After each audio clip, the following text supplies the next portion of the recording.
From Tuscola County, the message quickly spread across the state and even across the country. Soon everyone wanted to help this disabled vet. The American Academy of Pediatrics recommends an empty crib with a firm mattress, so toys, blankets, and pillows should all be removed before you put your little one down to sleep. While the stop sign behind me looks all right, MDOT says those looks can be deceiving. While it may appear fine in broad daylight, it's another story when the sun goes down. The Friendship Circle was originally built as a frame to highlight Veterans Memorial Park, located on the opposite side of the river. Downtown Midland is under construction. The current streetscape is under redevelopment, but not all the residents are happy with the proposed changes. So what should you do if you collide with a deer? MDOT says step 1, pull over to the side of the road where you're safe. Then call 911 or your local police. And finally, take some pictures and make sure and document the damage for your insurance. A local business district about to undergo some major renovations, but will this help or hinder the already lively entertainment area? There are over 120,000 people waiting for a life-saving organ transplant. Jeffrey Charters was just one of those names on the list. Yeah, a little scary, very scary. The Bay City father was in need of a kidney and forced to rely on dialysis. Because of the toxins in your blood, if they don't get those out, they can kill you within a week to 2 weeks. With each passing day, another 13 people lose the battle, never having found their match. I knew something needed to be done. Jeff's daughter, Kim, was determined. She wasn't going to let her father be a statistic. I was just sitting there in the back of my mind. I was like, this wait list thing that's not happening. I was like, I can find something. I can do something. So she reached out to everyone she knew. Thanks to social media. In April 2016, Kim logged on to Facebook and started the page Find Jeff Charters a Kidney. And from there, the offers for help started to pour in. The person who's going to donate to you, you've seen them before. You know them. To her surprise, an old high school friend, Rachel Milks, turned out to be a match. The thought didn't really scare me because I was like, this is such a cool thing. And if I were in the same position, then I would want someone to reach out and, do the same thing for my dad or do the same thing for me if I was in that position. So It's just amazing because in a million years, I didn't think I'd ever find a 100% match.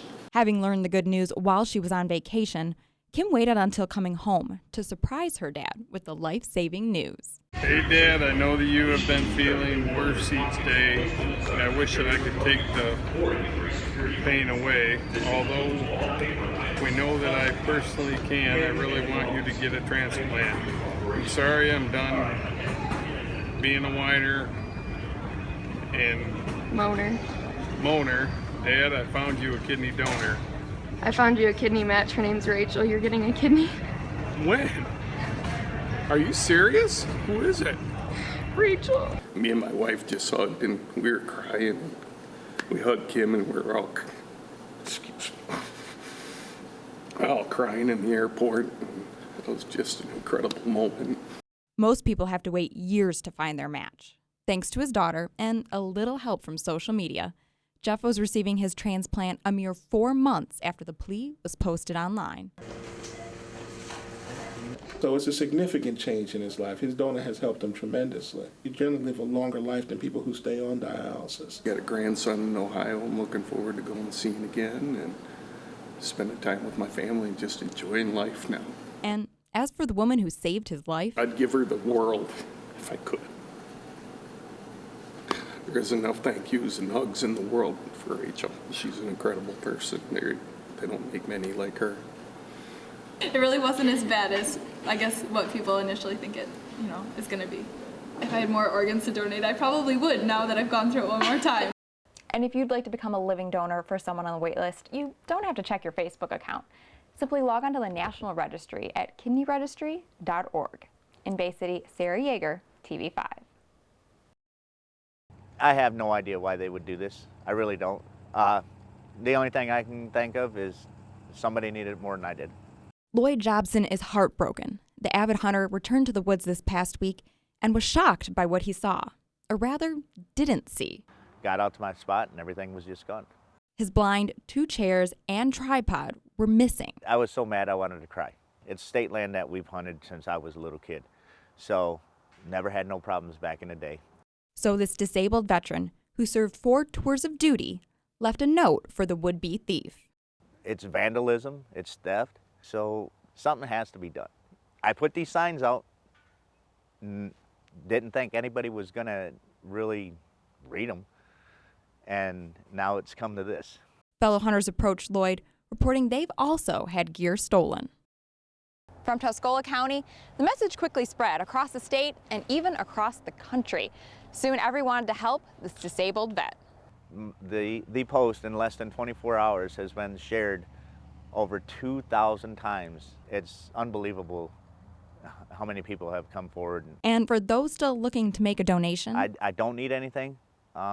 If you do want to donate, the holidays are coming up. Me being a retired Marine, I push for Toys for Tots or Wounded Warriors program. reporting in Tuscola County, Sarah Jaeger, TV5. You'd never know by looking at her now, but just weeks ago, 4-year-old Krishlyn Lucius came down with a painful and highly contagious illness, hand, foot, and mouth disease. It is horrible. It starts with just a fever, and then she got little pimply spots. But those pimples soon turned to blisters.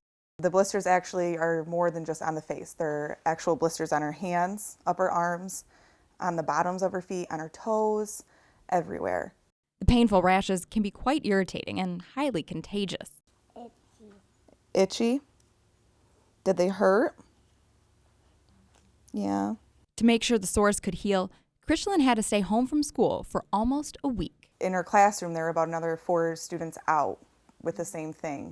A child can be sick for almost 7 days before showing symptoms, so it's tough for parents like Krishlyn's mom, Kimber, to pinpoint a source. We don't know where she got it, how she got it, anything like that. Saginaw, Genesee, Bay, and Tuscola counties are all reporting an increase of hand, foot, and mouth disease cases from previous years. And especially in schools and daycares and things like that, it gets passed on quick. There's no medication or a shot to prevent your child from hand, foot, and mouth disease. The only way to keep them safe is to make sure they wash their hands. Unfortunately, there's nothing you can do besides ride it out. And while staying home is recommended, it can be challenging with an energetic preschooler. I actually think staying in the house for a week was the worst for her, just because, she can't be with her friends and, she can't be out playing. You were okay during it. You were a trooper, weren't you? Yeah. Reporting in Saginaw, Sarah Jaeger, TV5.